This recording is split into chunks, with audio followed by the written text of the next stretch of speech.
Hey guys, JK here with another Sword Art Online memory defrag video. There hasn't been a whole lot going on the past few days, and I actually haven't been farming all that much because I don't have like Yu-Gi-Oh and on most of my accounts, so I don't need to farm up his gear and all that. But we're finally getting a new banner, and it's going to be a really cool one.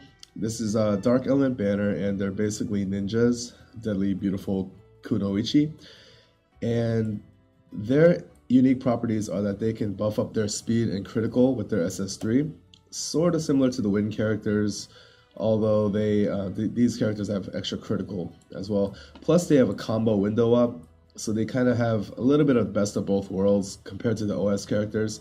Now, they don't have attack up and they don't have regen, so it might be a little bit harder to keep these guys alive, but as far as ranking battles go, uh, these ninja characters might actually be pretty top tier because, you don't really have to worry about damage. You don't really have to worry about regen when you're doing a ranking battle because you're trying to not get hit. So I'd be interested to see how the speed and critical compares to the extra damage that OS characters do. But clearly for the light enemies and light bosses, these are going to be the best in the game. So the first character is going to be Asuna, a rapier user here. The stats are really good. The attack is really high. I think you're seeing a little bit of power creep.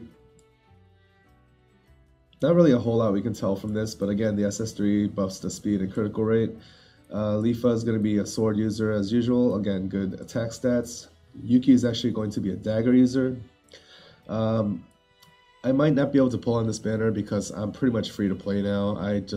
After getting burned and not being able to see the rates, I just have no interest in paying money, but I'm probably going to use my original sword Yuki, but now she's using daggers for this banner. So daggers are good because they are really quick and they can build up your MP a lot faster, and she has good stats here.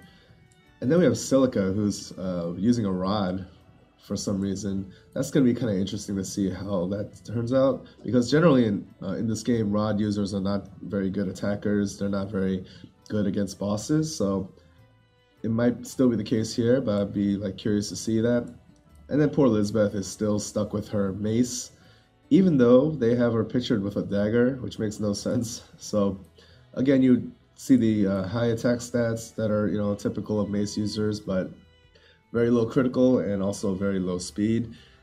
Hard to get the MP back, and it's just not as efficient at killing things as the other, like a sword. Well, I would say a sword is better than mace, but I would say daggers and rapiers are probably better than a sword overall against bosses. Still no 4% here, but I think we're pretty much past that at this point. Oops. So why the dark characters? Well, clearly because the next ranking event is going to be a light boss. But before we get into that, these are going to be the new Metal Scout characters, Fire Klein and Earth Agil. And I'm really excited about this actually, even though these are free characters, because I don't have 4-star fire characters obviously in this game. In global, we don't have any. And this actually looks like a pretty decent character. I mean, the attack is really high once you limit break him. He's a sword user. He's not using anything like a mace or whatever. So a fire sword user with a good attack and one that's free obviously is going to be pretty good. It gives you more damage when switching skills and more MP recovery when attacking. I think what they mean here is when attacking the elemental weakness. So Klein will probably regenerate more MP when he's attacking a wind enemy, and then Agil will regenerate more MP when he's attacking a water enemy. So I'm actually really excited about those new free characters. The Kirito and Asuna were nice, but they're both non-elemental, and they're just kind of good for people who don't have stronger characters, but they weren't really good for any specific use. Okay, so they're not really showing much else, but they are talking about how the dark gear will help out. The accessory does plus 10% damage, which is kind of typical with whenever they let you farm up equipment before a ranking battle. And then the armor minus 20% damage received, but again, you're not trying to get hit, so it doesn't really matter that much. But Yeah, it looks like it's gonna be a light boss. I actually have been itching for a ranking battle because it's been a while, and I guess this is the boss right here. So I'm really looking forward to that. That's gonna drop tonight, and we'll see how good the banner is. I actually want to try the skill trial, although I'm gonna be sad because I probably can't pull that much on it. And another important thing to talk about is that in the latest update, they actually fixed the SS3 for the alicization characters not benefiting from the combo bonus. So now when you have these when the combo counter goes way up and you're building up, a long string, the SS3 will actually do more damage. So that, in my opinion, pushes these alicization characters to the top tier.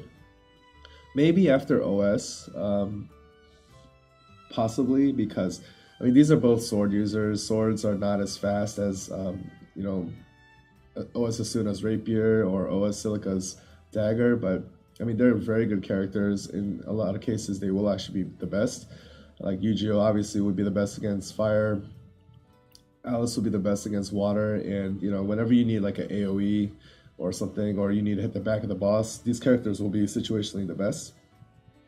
Also, OS Silica got a buff because she had the same problem before. Her SS3 wasn't benefiting from the combos, but now it does. So I would say that it actually pushes her up right behind OS Asuna. So OS Asuna is still number one. I mean, there's still no beating that speed. And then OS Silica would probably be number two overall. So a lot of cool developments there. Makes me even more sad that I didn't get Yu-Gi-Oh on any of my global accounts, but it is what it is. But yeah, lots to look forward to tonight. I've been itching for a ranking fight. It's just been too long, so wanted to share that with you guys. And yeah, I'll see you guys next time when I'm making videos about it.